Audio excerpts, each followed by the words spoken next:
Okay guys, so ito na po yung parcel natin. So bali ang binili ko is yung Wi-Fi extender ng Xiaomi. Kaya ako bumili is dahil yung Dasca cable namin is hindi compatible sa Wi-Fi mesh ng Red Radius. Kasi kung napanood nyo yung previous vlog ko, magsiswitch na kasi ako sa from Red Fiber to Dasca. Okay guys, so ito yung Wi-Fi mesh ko nagamit sa sa Red Fiber. So Nokia siya tapos dalawa. Pero nung tinry ko sa namin Dasca, hindi siya gumagana. Ang nakalagay dun is hindi daw compatible itong Wi-Fi mesh ng Red Fiber, itong Nokia sa Dasca. So kaya ako bumili ng ganito, itong 370 na Wi-Fi mesh ng Xiaomi. Okay guys, so galing pa siya China. Buksan na natin.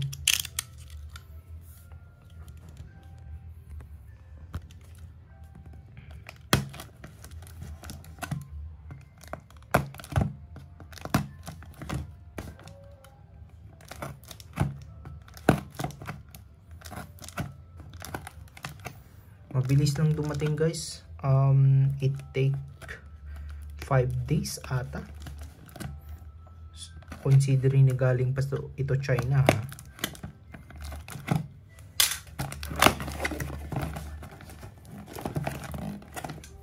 So yung resibo 349. Bakit 349 pero 370 yung nakalagay dun. So simple lang yung carton na guys, ganito lang. So maliit lang siya. Tingnan nyo yung fees ko.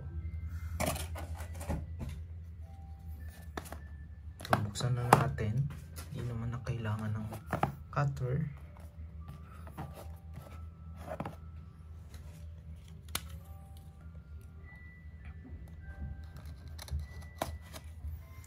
So dito sa likod nyo guys may instruction. So 300 Mbps to na Wi-Fi range extender. So easy installation daw siya para i-improve yung Wi-Fi. Kasi yung Dasca namin na router na internet nakalagay dun sa baba katabi ng TV. Kasi may kasamang yun guys, may kasamang cable. Tapos 100 Mbps siya.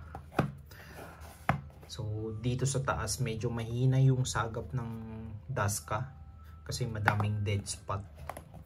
So kaya ako napabili ng ganito. So ito pala yung itsura nyo guys. Wi-Fi Range Extender Pro. So ito yung manual, warranty pala, sorry. So iba yung language niya. Tapos ito yung I think manual to. Pero hindi ko naman maintindihan, iba yung language niya.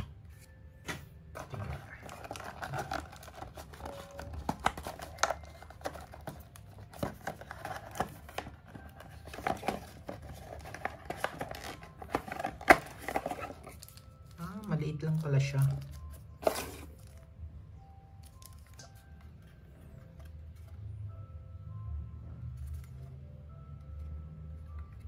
So let's go guys, i-try natin. So dito yung Dasca. Tapos ikabit lang natin tong Extender Pro. So pasensya na guys, medyo makalat, madaming wirings. So kapag yellow, kapag yellow daw yung ilaw is siya guys, switching on. Kapag naman constant blue, working normally. Tapos kapag flashing blue, update in progress. Tapos flashing yellow, yan, nagbe-blink, waiting to initialize. Tapos flashing red, kapag flashing red, hardware fault daw. Ayan. So nag-ano pa lang siya guys, flashing yellow, waiting to be initialized. So, andito ako sa taas. As you can see, yung signal niya is weak, guys. So, mag-speed test tayo.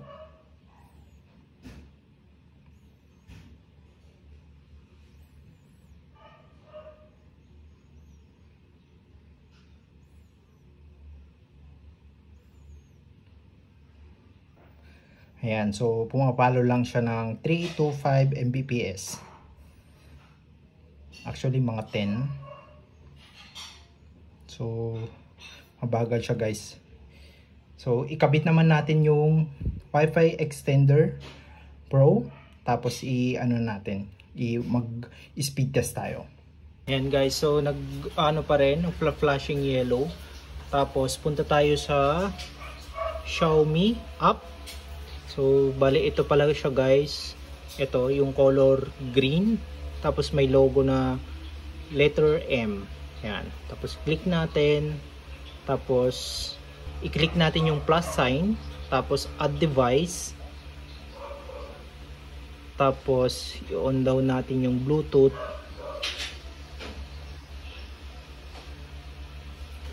Tapos scan to add.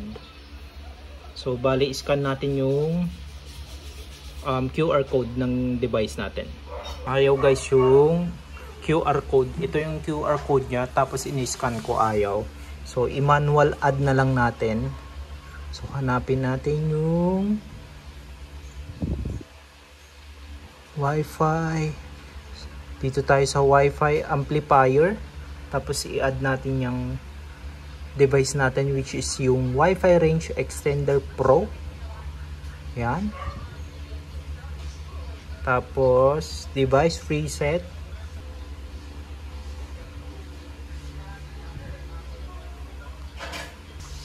Ayan, so nagano na siya, guys. Na-connect na, tapos na kita na yung device. Tapos i-connect naman natin.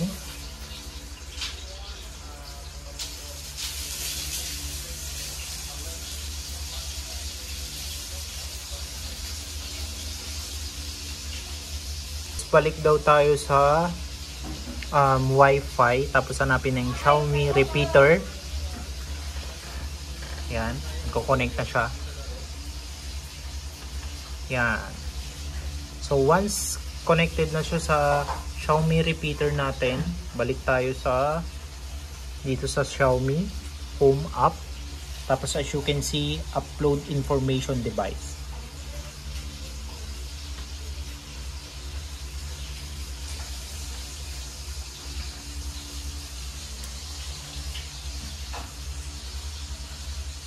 Ayan, antayin natin mag 100%. Ayan. So, as you can see, guys, 72% pa lang. Tapos, nag color yellow na. Tapos, ang ibig sabihin kasi ng nag color blue na. So, ang ibig sabihin yan is working normally. Yan. So, natin, guys, lang natin to. Living room.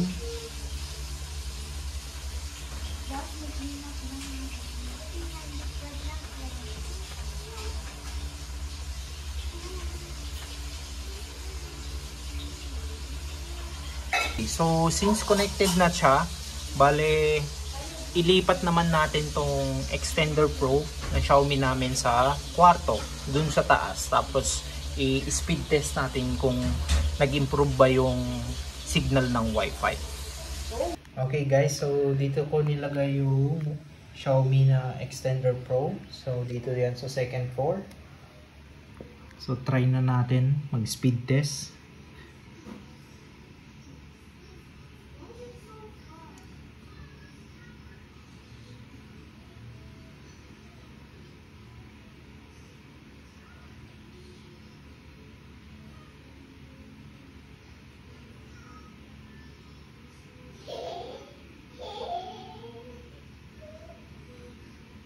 Ayan, guys, 34 siya. Unlike kanina, walang ganyang repeater, is mga 6 to 10 Mbps lang siya. So, yun lang, guys, yung Xiaomi Wi-Fi Extender Pro. So sorry guys, wala akong damit na pantaas kasi sobrang init. Tapos yun guys, yung price nun is 370 pesos. Xiaomi store siya, tapos galing pa siya ng China. Tapos pabilis lang to think, considering na galing pa siya ng abroad. So yun lang guys, sa Shopee ko siya binili. At saka para lumakas yung wifi signal namin dito sa mga rooms kasi dead spot to eh. Tapos yung bumili ako ng Wi-Fi Extender Pro para dead spot killer siya. So yun lang guys, that's all for my video. Don't forget to like and subscribe to my channel. Again, this is Shayano and I will see you again next time. Bye!